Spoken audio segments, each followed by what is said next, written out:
Welcome back to The Doctors Are In. I'm Reverend Dr. Katie Nix, with me, Reverend Dr. Phil Blackwell, and today we're bringing in a special doctor. This is Dr. Sarah Bereza, our Director of Music here at Grace United Methodist Church, because today we're going to talk about the other Wesley brother. We spent the past two episodes talking about John Wesley, his influence in the Methodist denomination, the history behind that, but as we all know, most big things don't happen just with one person. There's always other people influencing the movement. So today, we want to talk about the other Wesley brother, which is Charles Wesley and his influence on music. So, Reverend Dr. Phil, where do you want to go in this episode? Well, I'm going to go to Rylands Museum in the University of Manchester in England. For a good time. Sure. Did go there, and the curator, they have a very large collection of John and Charles Wesley's materials. And so he gave me rubber gloves to put on, and then a Methodist hymnal from the 1730s, which was about 3 inches wide and 5 inches.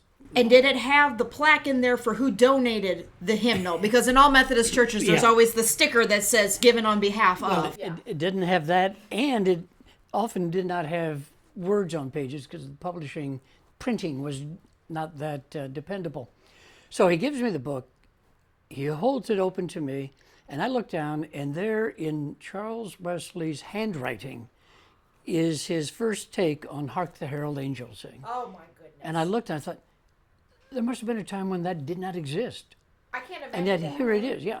And so, but it was interesting because I'm looking at it now, Hark How All the Welkin Sings was the way he first did it. So we're glad that there is editing. Well, I'm glad there's a dictionary, because welcomes is the sky, the heavens. Hark the herald. I'm imagining like some Tolkien type elf. Yes. Yeah. Hark how all the welkin sings, glory to the King of Kings was the first way. Nice. And then it went on to what we now know. And it was then George Whitefield, 20 years later, that changed it to Hark the Herald Angels Sing. And how many times have you played Hark the Herald Angels? Oh, so many times. I even have a special registration on the organ for Christmas Eve where you get to the Word of the Father and like change the piston, and it is like as big as I ever play for congregational singing. Yes. And the kids like to sing it usually. Oh my goodness, yes. I have known so many kids like in the under 5 crowd who love that hymn of all hymns and will just sing it. And I don't actually understand that this is a Mendelssohn hymn tune, and it's actually not one of my favorites, but man, I know the little ones really like it.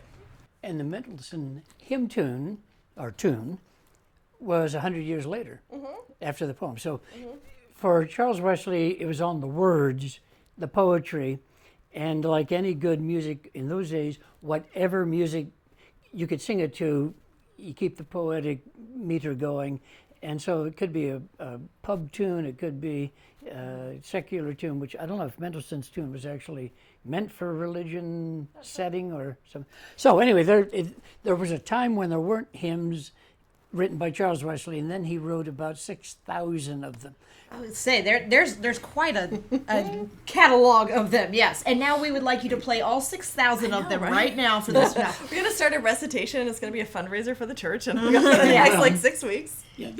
But again, he wrote the words. He didn't write the music. That was a very different episode of what you have to do. So here's what I love is how deep within our Methodist identity, because we talked about this in the other episodes, is there's this deep strand of social justice and caring for the least of these, but also the importance of art and creativity, because I feel like sometimes when we think of church, it becomes very set and stodgy, and to know that deep within us is this idea of poetry and cultural music and things like that. So I'm going to ask Sarah here, like, what has been that for you? Because your understanding of the church and faith in the Methodist world, you come from a very specific angle, and how does that music and that ability to express yourself help you in the work that we do as the Methodist Church? Oh, it's wonderful. I tell my choir, but what I think is true not just for choir, but for the whole congregation,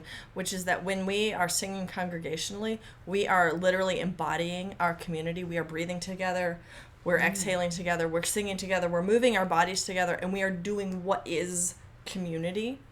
in that specific instance of the service. And there are so many theological angles on that, so many physiological angles on why that is in our bodies, why people feel connected to each other when they sing together. But there's so much wonder and amazement in what we do congregationally when we sing. I'm always interested in how Wesleyan hymnody is across so many different denominations. And I grew up Baptist, and I have worked in like do they hire an organist? Do they hire a choir director? I probably worked in that denomination, and Wesleyan hymnody is everywhere. Say everyone knows "Hark the Herald Angels."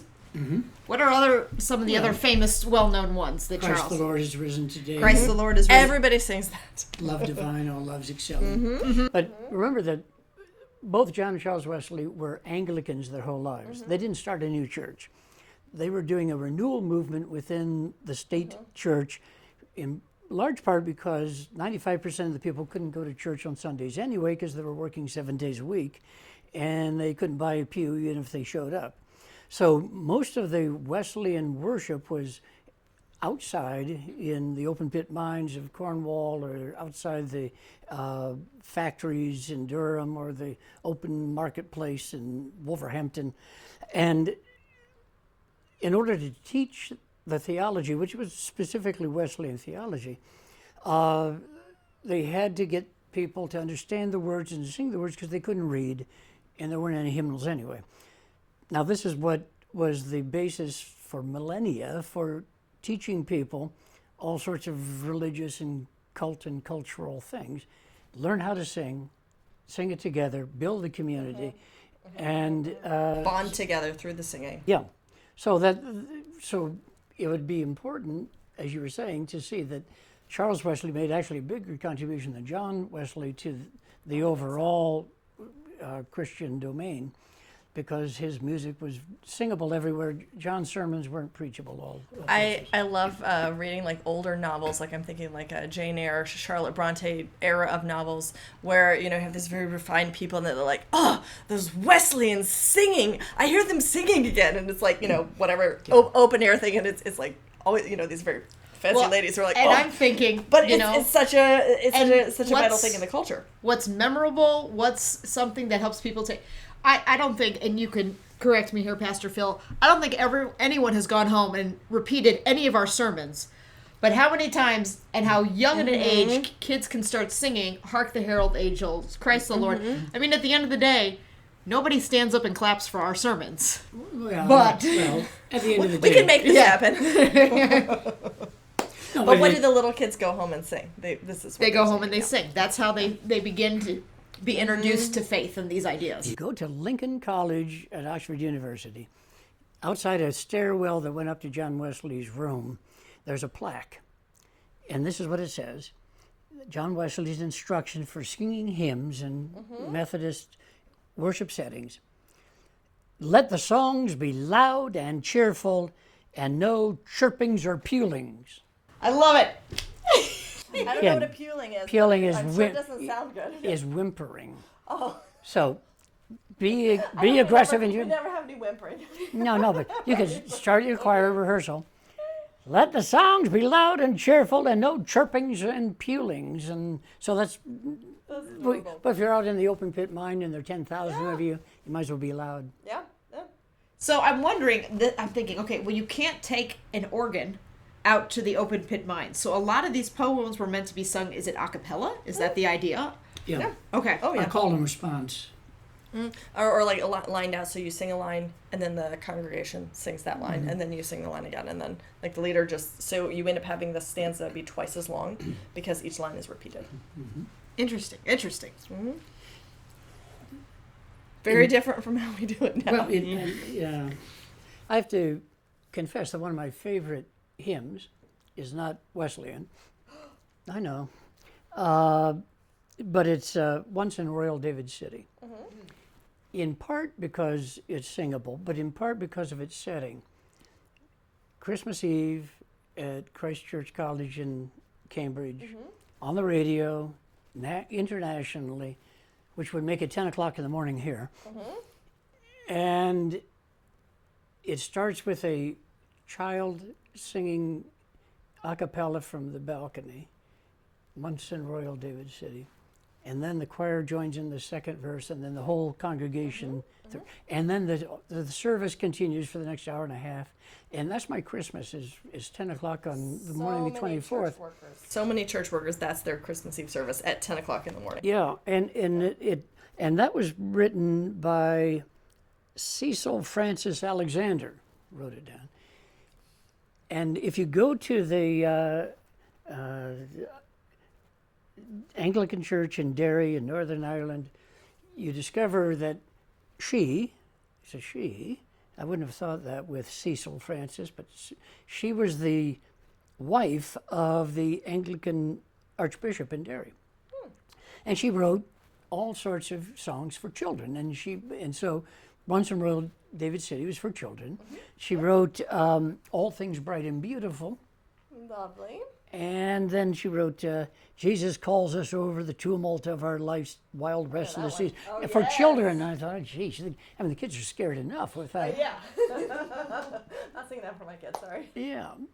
But I mean, it's interesting to do the anthropology of the hymns. See who wrote them, for whom, when, and when did the music and the words get coordinated? Yeah. So with Phil saying what his favorite, I have to confess, like it's like picking a favorite child. I love so many hymns, and like, what is the weather today? What mood am I in? I could sing hymns all day. Like, what are your favorites, Katie? Well, as a good Methodist, I pulled out my hymnal, and I just wanted to count up here. We've got at least 50 hymns by Charles Wesley, not including the poems and responses in there as well. But I'm going to confess with Phil as well. I love Christ the Lord is Risen Today, but I am a true nerd, and my favorite is Let All Mortal Flesh Keep Silence. Good one. I mean, that is way out there. But you know what? If there's room in the Methodist Church for you and me and our odd choices, then there's room for everyone in musical selection. So what's yours? You got to pick one. Lots of love. Lots of love for the hymnal. That's all you're going to give us is lots of love for the hymnal? Yep. A true musician. Well, I tell you, when the person in front of you in the pew turns around and says, "Let all mortal flesh keep silence," you know. I think what I can really go off on is all the ones that I don't like, but I would offend too many people. Oh yeah. I have a list. I have a list of the ones that I'm tired of playing. So I think our goal in talking about all of this is just remembering that it's important to embrace that creativity and to remember that the Methodist movement was never meant to be this unreachable, high, lofty. It is made for every day, right? Like the music and the words of all this were meant to be something that can help introduce everyone to the ideas of grace and all of these beautiful imagery that we get out of the history of the Methodist movement, as well to say, our movement began by some people were having a little fun with poetry and went to the bar that night and said, wait a minute, let's put 2 and 2 together. And so just living into that even today, though I'd still be interested if we could get the organ to a bar and still have people write poetry. I mean, we could... Beer choir right here. Beer choir, that's it. Well, thank you so much, Dr. Sarah Bereza, for joining with us, and I hope you enjoy listening to the sounds of Charles Wesley's music as we close out this episode.